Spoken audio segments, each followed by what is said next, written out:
Another Atlus game, a big game, could be coming into Xbox Game Pass, which would be pretty massive if this did drop. GTA 6, the delay could be just terrible for a lot of companies. There could be a big issues here if it does get delayed, I guess, until 2026. Assassin's Creed Shadows continues to talk about the numbers, and it looks like it is doing very well. Aside from what you're seeing people online try to say it is not doing very well, it looks like it is doing very well in the first weekend here that the game is out. We have that, and we have some more information about the EU and the way that they are going to be cracking down on virtual currencies, which will, I think, take away from some of the ambiguity when you're purchasing microtransactions. So that stuff, plus some other things that we will get into. But before we do jump into it, if you do enjoy daily gaming news and content, make sure to hit the subscribe, share the video, like the video. If you like staying updated on the news, daily gaming discussions and videos and everything like that, hit the subscribe button and help the channel grow. And let's get into it.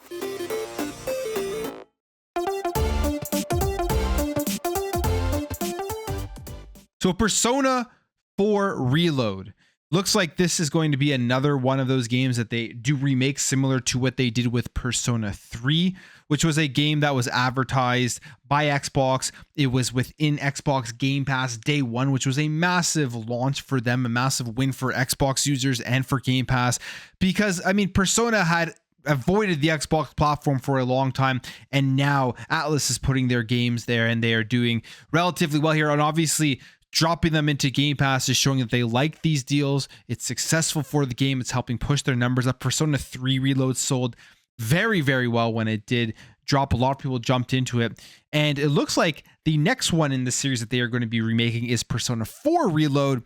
And this one as well is going to be launching into Game Pass. This comes via Ecstasies, and saying here that Persona 4 Reload will launch into Game Pass day one.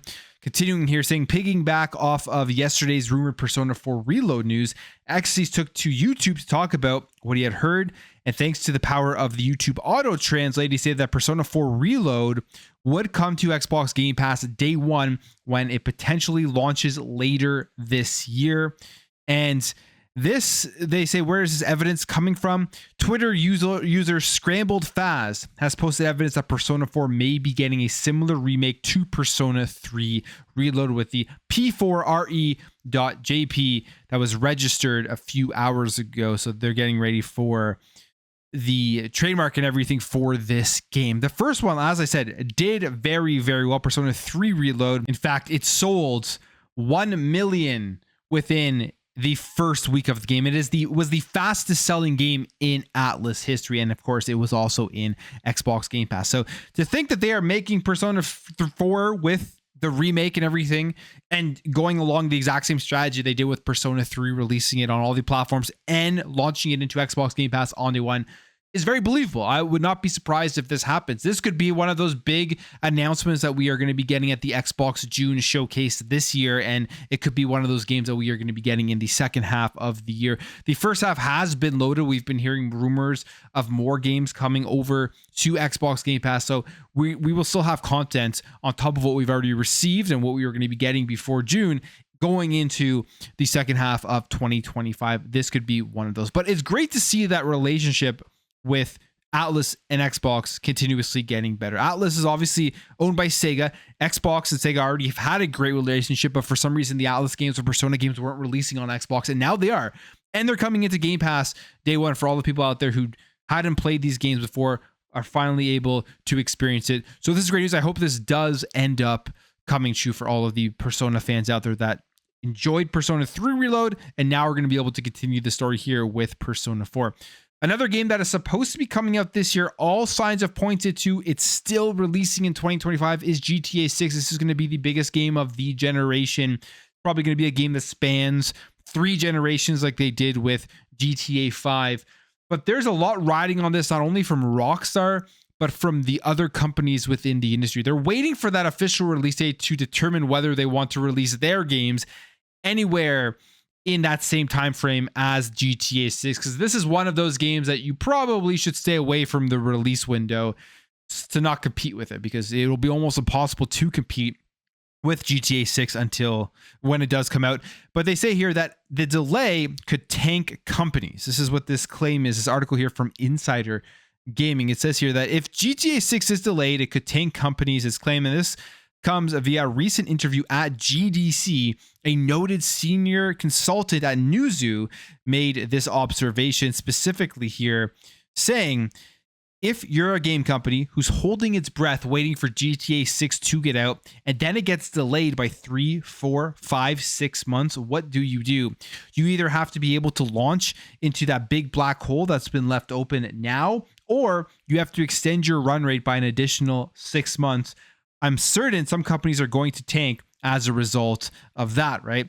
And I think the reasoning behind that is basically, the longer you create a game, the longer it's in development before it gets released, before you start making your money back, the longer it is costing. And some of these companies right now with the overall development costs can't wait an extra 6 months, but they're taking that risk here waiting for the release date for GTA 6. So if it does get delayed, you're going to have a lot of publishers out there, I think, scrambling to get their marketing out for the game that they are creating and to be able to release it on time before the end of 2025 so they don't compete with GTA 6 in the next 3, 4, 5, 6 months going into 2026 if it does get delayed. There probably a lot of people are sitting there banking on this game releasing and them withholding their own release schedule to not be put out around it.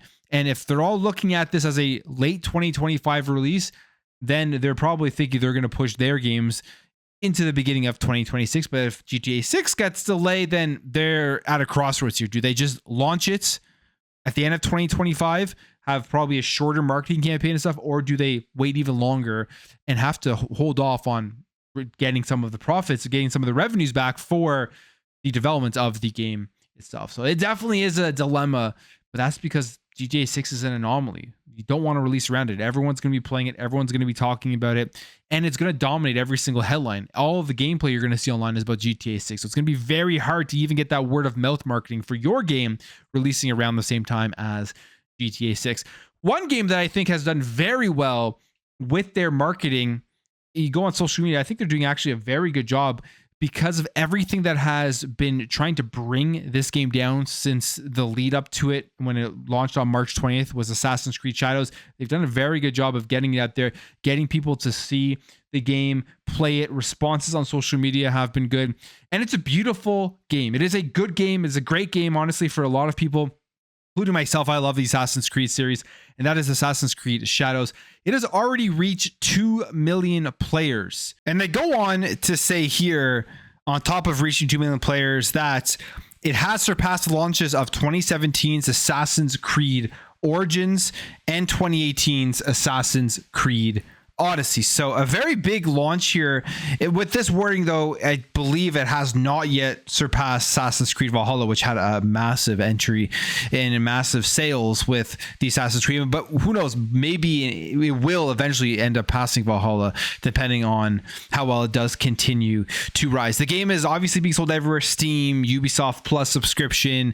You can get it on all the platforms, on Xbox and PlayStation. So it's available in many different places. And we look here where it is on the Steam charts. It is the #1 game here in the United States on Steam in terms of revenue. So it's doing very well on that side of things. And then right now, it could increase and it could be higher than this by the time you're watching this video, but it went up to about 60,000 in game concurrently on Steam. A lot of people like to look at this number and think that it isn't good or that it is too low for an Assassin's Creed title. I'm sure we will get more numbers in terms of sales and how well they deem the success of this at their financial reports and as the weeks do go on forward. But it's reached 2 million people have played this game. 2 million players one way or another, whether that's through Steam, whether that's Ubisoft Plus, whether that's purchasing it on Xbox or purchasing it on PlayStation. 2 million players within the first day or so, or a couple of days, is a big feat. And it's going to continue, I think, to grow and do better than what the current numbers are, because overall the reception for this game has been mostly positive reviews, even on Steam, mostly positive. Pretty much everywhere is mostly positive. And I can say from somebody who has played it so far, it is a phenomenal game. It is fun, graphically Graphically, it is great, and it does feel like a next generation Assassin's Creed when you're comparing it to Valhalla, Odyssey, and Origins. Although those games did look great, there is that next generation feel with the graphics, the lighting, the hair physics, all of this type of stuff that is within this game itself. It's very cool. The combat is fun with the way that the armor breaks off, the gore in the game, the blood and everything in it.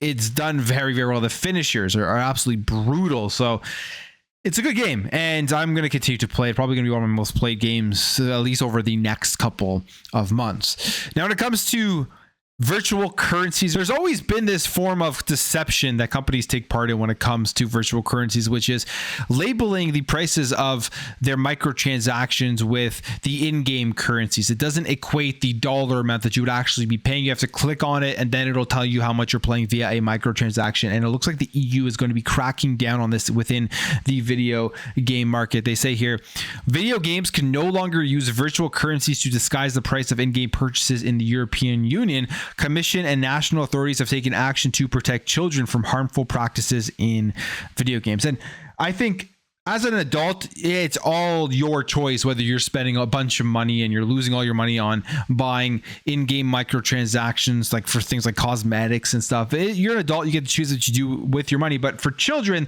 they look at these things, they don't really know what it means. They don't know how much these things do cost. They're just hitting the buttons and then spending all of this money on stuff. The other reality side thing of this is that kids probably shouldn't be getting access to be able to actually make those styles of purchases, but the European Union is jumping in here to make it apparent how much they would potentially be spending on a virtual currency purchase, on a microtransaction in a game. You think about all the games out there, especially like the My Teams and the Ultimate Team things where you're buying card packs all the times. I'm sure there are a lot of kids that somehow get access to being able to buy those things, and they're spending tons of money on packs to build up their team. So they're making it just more transparent on how much that would actually cost. But at the end of the day, it comes down to the parents making sure their kids aren't going in there and spending all this money on the virtual currencies. All right, let's jump over here. PlayStation, they have filed a new patent for a solar powered controller. So not sure if this is anything that will actually ever come to fruition. Maybe this is going to be for the PlayStation 6. These companies file patents all the time, but this comes via Tech4Gamer saying that Sony recently filed a patent called Operation Device, which outlines a PlayStation controller supporting a plurality of photovoltaic elements located in its housing and a storage area that accumulates power that will essentially charge the controller with solar energy. The first thing that comes to my mind is, I mean, you're playing video games inside, so how are we going to get these things charged with solar energy? They say the solar powered PlayStation controller sounds nothing more like an interesting idea without any sort of revolutionary application. Sony is aiming to address one of the biggest issues of current wireless controllers, preventing the controller from losing power at the wrong time. With solar power, a wireless controller's battery would never get drained, which would definitely make it enticing over a traditional controller with a limited battery life. But again, where would you and how would you be charging this?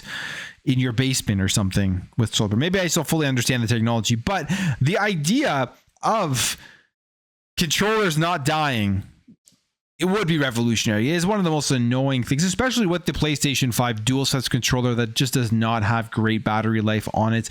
The PS4 DualShock was bad battery life as well. Those controllers, you're always plugging them in to charge. And I know people complain about the AA batteries on the Xbox controllers, but personally, I actually prefer that because if I'm in the middle of a game and using a wireless controller, the controller dies, I just run, get 2 AA batteries, put it back in, and I'm back to full power rather than having to find the cord to plug it in, charge it. Is it long enough depending on where I'm sitting and all that type of stuff? So the future of controllers, if they never die, or at least they know when you're in an important moment of a video game and somehow they get some extra power and it stays on, to me would be an awesome thing to see. So I wonder what this patent means, what Sony is planning for the future of PlayStation controllers, and if they will ever actually end up using it. And finally, we got 2 more things here. Arc. There's a big controversy around Arc. We know Arc 2 is supposed to be coming. The Xbox announced this game and it's just kind of gone away, but they had some AI generated DLC trailer that had come out, and a lot of people were talking about this and they were getting worried about the future of Arc and Arc 2 and everything. But they came out, they've responded here saying that they did not know that there was AI generation within their trailer. Specifically, they say in a chat with Pocket Tactics at GDC, they say the marketing department used still images of some of their assets to create an AI animated trailer. And that was not part of the development team. We did not know that they were doing it. So they're coming out here. They're kind of just trying to reduce their overall fault with the AI stuff in there. Anytime AI gets brought up, anytime there's a generative AI in any sort of video game stuff, whether it is just a marketing campaign, whether it is just a video, we saw the same thing with the Call of Duty Christmas zombie AI thing. There is always going to be major outrage about this because of the future of the gaming industry, the future of developers, and how AI is going to be affecting their roles within gaming. And that's for an entire different discussion. I've talked about it on the channel many times. I think there will be a lot of positive things that come out of AI. I'm actually excited to see how it does improve the immersion of video games like in open worlds. But of course, there will be layoffs, and there will be people affected by AI entering into the gaming industry. And finally, the new Battlefield. I can't wait. I'm very optimistic on this from everything that we have seen from leaked videos that have come out, from the fact that Vincent Pella is running this thing, and I think he's one of the best in gaming. Pretty much everything he has been the head of has done very well. He's obviously very good with first-person shooters, with things like Titanfall and Apex Legends, and now he's running this next Battlefield. And we have another leak here, the new urban map Battery. So for those who are interested in this game and who are following it, we do have a leak here. They say that many have theorized Electronic Arts allows these leaks to flow from the Battlefield Labs test as it's effectively free publicity. And I would kind of agree, because it is getting me more excited the more leaks that are coming out. I don't think this is taking away from the game or hurting it in any way. They say the consensus so far has been that the next Battlefield game looks good, even at this alpha stage. And it looks like a throwback to the peaks of Battlefield 3 and 4, which is great news for those more veterans of the series. And that's where, when I was playing a lot of it, was in Battlefield 3 and 4. And that's when it was great. And the latest Battlefield leaks were given a look at Battery, a packed urban map with tight streets and tall buildings. And it's kind of a map that fosters intense destruction. So you can see it uploaded here on Reddit. For those who, this is a spoiler, basically, if you're not interested in seeing this. But here is the video, just so you know, this is what we can see. I mean, the overall resolution isn't great on it, but you can see the tank going around here. You can see it packed, like urban area. And yeah, this is the new Battlefield in the Battlefield Lab test that a lot of people are jumping in here and playing and then sharing this footage. And the destruction in this game looks phenomenal. The gameplay looks like it is going to be a ton of fun. And I think, and I hope actually, that it does end up being a big success. I think this will be great, just even for the competition of first-person shooters in this genre. You think about Call of Duty. Call of Duty is very good, but they would do even better if they had another game pushing it, like we used to have back in the day with these Call of Duties and these Battlefields going head to head every single year that they were coming out. It hasn't been like that for a while, and this may be bringing us back to that time. But I'm going to end the video there, guys. If you did enjoy this video, hit that thumbs up. If you are new here, hit that subscribe, and I'll catch you guys in the next video.